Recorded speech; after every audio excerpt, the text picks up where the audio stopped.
4 PM news network में दोस्तों आपका स्वागत है। मैं हूं आपके साथ राशिद ज़हीर। राहुल गांधी ने संसद के अंदर, कल ख़त्म हो चुका है बजट सत्र, वहां देश के 17 संगठनों की जो किसान के हैं उनसे मुलाकात की और उनसे मुलाकात करने के बाद पहले उनकी बात सुनी, फिर उनके सामने एक ऐसी स्ट्रेटजी रखी और फिर किसानों ने जो अपना मशवरा दिया है, क्या उससे भारत के जो अमेरिका के साथ ट्रेड डील ज्वाइंट स्टेटमेंट के माध्यम से सामने आई है, उसके बाद आपको लगता है कि किसानों का कोई नया आंदोलन शुरू होगा? क्योंकि संसद के घेराव की बात आई है। आपको मैं दिखाता हूं, राहुल गांधी ने इसको ट्वीट भी किया है। उसमें लिखा यह है कि नरेंद्र सरेंडर, मोदी ने भारत के किसानों के साथ विश्वासघात किया और किसान ये बात समझ चुके हैं। वैसे समझ पहले भी चुके थे, लेकिन 2017 से ज़्यादा वोट 2022 में इन्हीं किसानों ने बीजेपी को दी थी। ये सिर्फ एक व्यापार समझौता नहीं है, बल्कि हमारे अन्नदाताओं की आजीविका पर सीधा हमला है। संसद में आज किसान यूनियनों के प्रतिनिधि मंडलों से मुलाकात में उनकी चिंता साफ दिखी। महंगाई, बढ़ती लागत, MSP अनिश्चितता से जूझ रहे किसानों को अब भारी सब्सिडी और मशीनी ताकत से लैस विदेशी फसलों के सामने बिना तैयारी खड़े किया जा रहा है। ये बराबरी की लड़ाई नहीं, एक तरफा दबाव है। सरकार के खोखले आश्वासन अब नहीं जनेंगे। किसानों के भविष्य का सौदा उनकी सहमति के बिना नहीं हो सकता।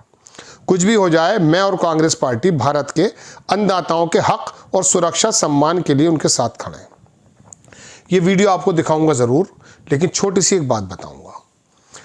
बांग्लादेश के अंदर तमाम जो कॉटन की जो काम चल रहा है, कमी, दुनिया की जो बड़े बड़े ब्रांड्स हैं, वो रेडीमेड गारमेंट्स में बांग्लादेश का नाम बहुत आगे चला गया। अभी जो हमारी यूरोपियन लीग से जो डील हुई थी, उसमें हम ये वाला कारोबार उससे झटकने में किसी हद तक कामयाब हो गए थे।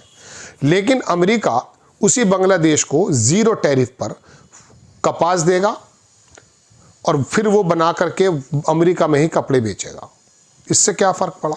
फ़र्क ये पड़ा, भारत का जो किसान अपनी कपास को बांग्लादेश में देता था, उससे 700 से 1100 रुपये प्रति क्विंटल सस्ती कपास अमेरिका बांग्लादेश को दे रहा है। अब जाहिर सी बात है, जब बांग्लादेश को दे रहा है तो आप ये समझिए कि वो भारत के किसानों से कपास क्यों लेंगे। अमेरिका के किसान पर किसान को 54 लाख यानी कि $60,000 मिलते हैं। उनको सब्सिडी इतनी मिलती है कि हमारे किसान उनके सामने compete नहीं कर सकते। हमारे यहाँ तो 2-2 हज़ार रुपये करके 3 बार दिए जाते हैं। हालात किसानों के ये लड़ाई है। मैंने सिर्फ आपको एक छोटी सी बात बताई है। अब जो हम कपास देते थे, वो यहाँ के जो हमारे बिजनेसमैन हैं, कपड़ा बनाने वाले, वो भी नहीं खरीदेंगे महंगा। अमेरिका ने चूंकि यहाँ पर भी कपास देना शुरू कर दिया 0% पर। अब ये बताइए, सूरत के अंदर, अहमदाबाद के अंदर जो व्यवसायी बैठा है, वो भारत के किसान से महंगी कपास लेगा या अमेरिका की 0 टैरिफ की सस्ती कपास लेगा? ठीक है ना? ये हैं वो मुद्दे और ऐसे अनगिनत मुद्दे हैं। अब छोटा सा वीडियो ये देखें। We are here today about this Indo-US treaty that's 100% going to harm the interest of the farmers. So we are here about the negative effects. The farmers of India, like marginal and small, they can just never compete with the corporate style of farming of the US. We all know it, sir. They have very large farms. They are heavily subsidized, sir, from diesel to all their machinery. जी, हमारा जो मध्य प्रदेश का पूरा economy है वो soybean पे है, मेज पे है, और हमारे यहाँ का खेती का मेन है। मतलब GDP में भी हम 50% का हिस्सेदारी रखते हैं। अभी जिस दिन से डील का बातचीत हुआ है, जो 5800 रुपया, 5800 रुपया सोयाबीन था पर क्विंटल, वो डाउन हो गया 12 से 15%। अभी 5100 रुपये में मतलब नीचे आ गया है। तो एक तरीके से प्रोडक्शन डाउन जा रहा है, और दूसरी तरह अगर इस तरीके से ये इंपोर्ट होगा तो हमारा तो सोयाबीन चला जाएगा। सोयाबीन को रिप्लेस करने के लिए मक्का की बात कही इन लोगों ने कि भाई आप अल्टरनेट क्रॉप मक्का लगाइए। मक्का 50% बिक रहा साहब अभी MSP से, 1400 रुपया कुंटल, जबकि 2250 रुपया हमारा है। पल्सेस हमारा जो मध्य प्रदेश का हम लोग तो मेन प्रोड्यूसर है, तो पल्सेस भी हमारा चले जाएगा।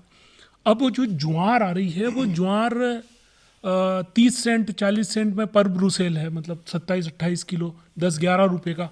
यहाँ MSP उसका 36 रुपया है।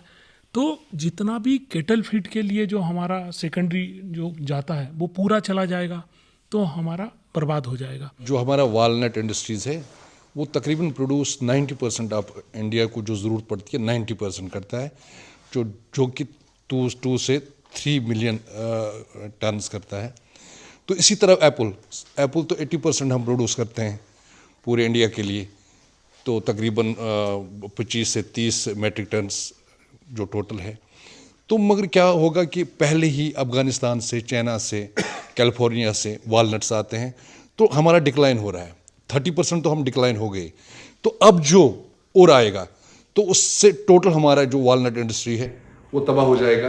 एप्पल ऑलरेडी ईरान से पहले भी 2 साल 3 साल 4 साल आया जो टैक्स फ्री रहा, तो हमारा काफ़ी उसमें भी ज़्यादा नुकसान हो गया। अब अगर ये आया तो हमारा टोटल जो हमारा कंज्यूमिंग पावर है वो ख़त्म हो जाएगा।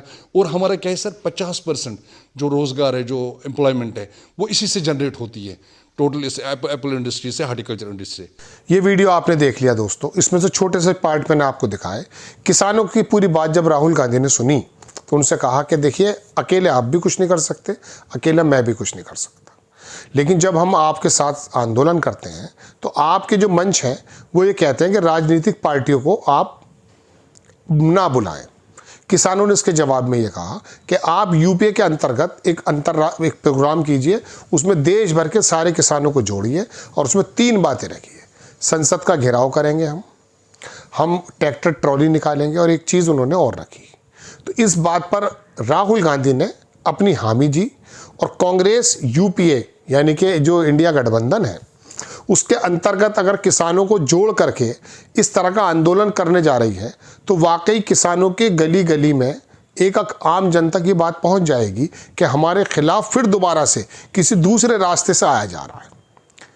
जैसे पहले कभी 3 बिल लेकर आए थे, अब ये किसान इस बात को कितना समझ सकते हैं, ये है सवाल।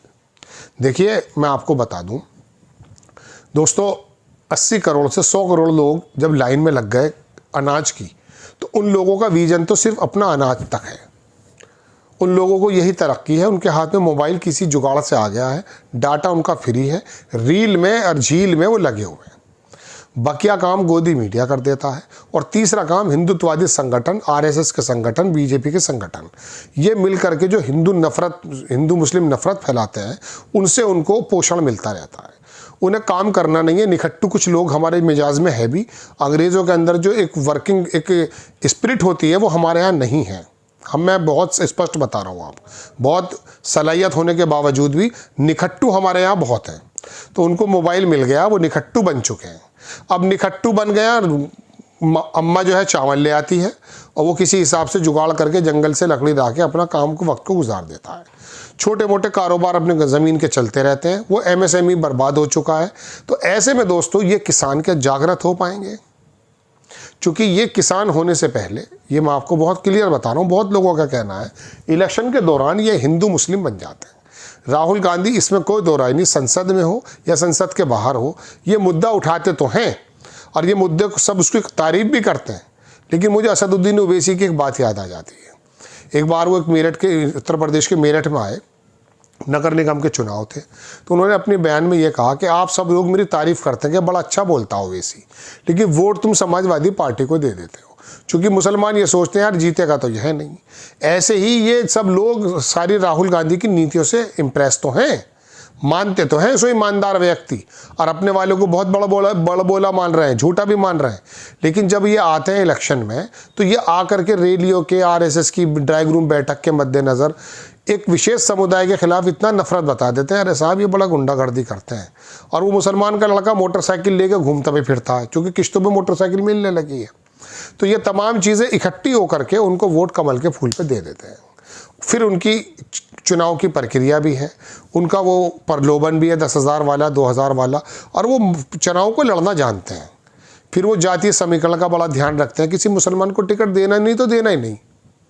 मतलब जनरली ना राज्यसभा में है, ना लोकसभा में है, विधानसभाओं में भी नहीं है, कुछ वैसे कोटे का मंत्री बना देते हैं एक, और वो फिर आकर के बीजेपी की तरफ से बैटिंग करता है। खैर, किसानों को संसद तक का रास्ता दिखाना और बाकी जो समाज को दिखाते हैं राहुल गांधी, इससे मोदी जी बड़े आहत होते होंगे, क्योंकि अगर डायरेक्ट आम आदमी का रास्ता पैच उन्होंने संसद के अंदर करना शुरू कर दिया और वो जो बैठकें करते हैं इससे बहुत असर पड़ता है, इसमें भी कोई दो राय नहीं है।